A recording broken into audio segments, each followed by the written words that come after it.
Hello learners, this is Excel with Habeeba. We were discussing the topic perspectives in education under that subtopic history of education. Under that we are dealing with the topic the education in ancient India. We have done Vedic, pre-Vedic and post-Vedic. Today we are going to do medieval education. If we categorize different changes in the Indian society, we will find clearly four different stages. That is ancient India or pastoral India, medieval India or feudal society, colonial India or modern era, and lastly independent India. Now we are discussing the education in ancient India under that medieval education. During the medieval period, the Muslim rulers established their empires in India. They introduced a new system of education. The ancient system of education was greatly changed because of this. Now let's see the aims of education here. The aims of education during the Muslim period in India were multifarious and they changed with change in rulers. The entire education system was influenced by religious principles which shaped the aims, the contents of the study and even the daily life of the pupils. So, pupil acquired knowledge as a religious obligation. The Muslim education also aimed at the achievement of material property. The aims of education during the Muslim rule in India may be summed up as follows. Firstly, let's understand the aims of education during the Muslim period in India were multifarious as I told you. Now, what are the different aims of this education? Let's see. Number one, education was being imparted to strengthen the political position of rulers and to employ educated employees for smooth running of the administration. Now, secondly, education of this period aimed at the propagation of Islamic values, laws and social conventions. Therefore, the aim of education was to acquaint the students with the verses of Quran and Islamic culture. Now, third aim is dissemination and mastery over social moral codes of conduct were the chief aims of education. So, masses were informed about the Muslim laws and the shariats of the Holy Quran through the Muslim education. Now, let's continue with this topic, that is initiation ceremony.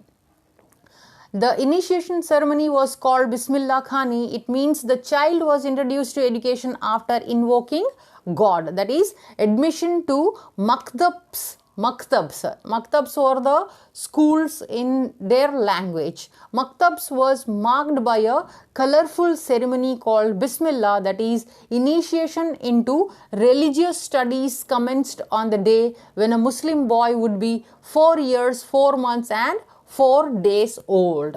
That was followed during those days. Now, types of educational institutions, let's see here. During the Muslim period, there were basically two types of institutions, that is maktabs and madrasas.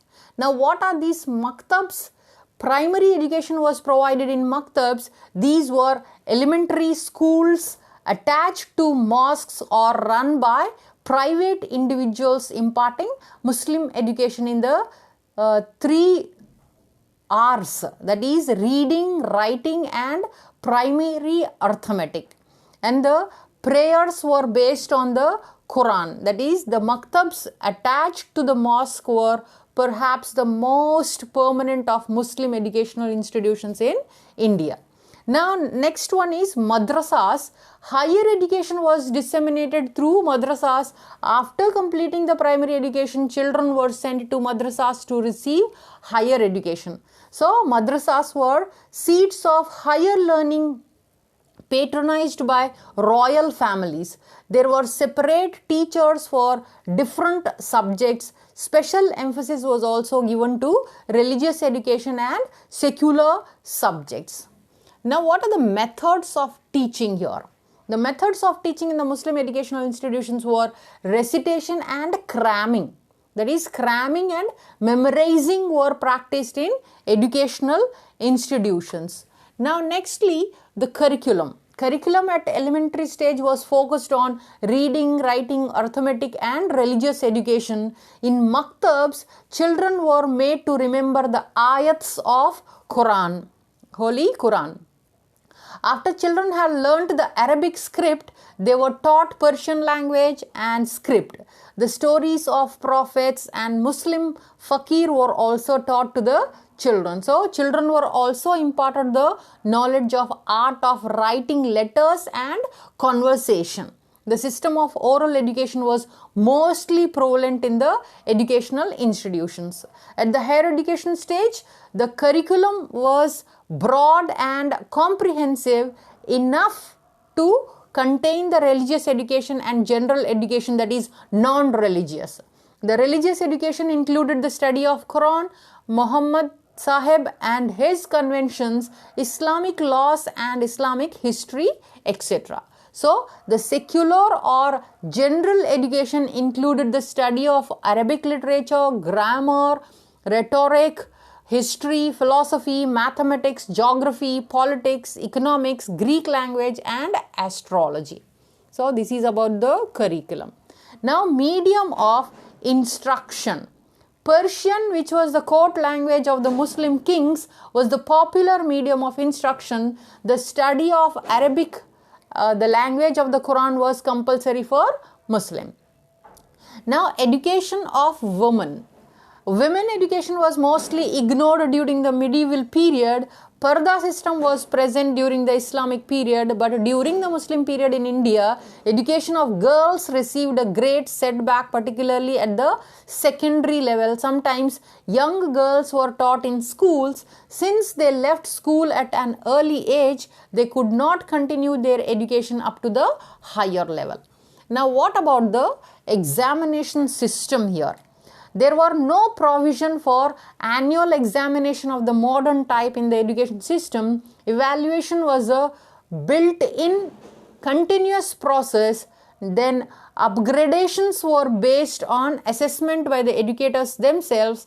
Next one, degrees were awarded for specialized and in-depth study in various branches of learnings. So, the most important of these degrees were Fazil, that is specialized in logic, Atim, that is specialized in theology, and Kubil, that is specialized in literature. So, in medieval India, the Islamic system of education, as discussed above, conformed to the ideals and objectives of life and laid out in the Quran. So, the religious scriptures of the Muslims were seen here.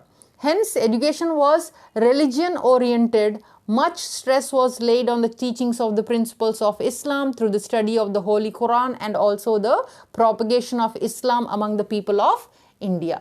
So, we come to the end of this class. I'll come up with the next class with the topic, very important topic. Please do connect it, that is education in pre-independent era, Witt's Dispatch, Hunter Commission, Hard Talk, Sargent Committee. I am going to discuss in the next class. If you like the class, please do like, share, subscribe and comment below.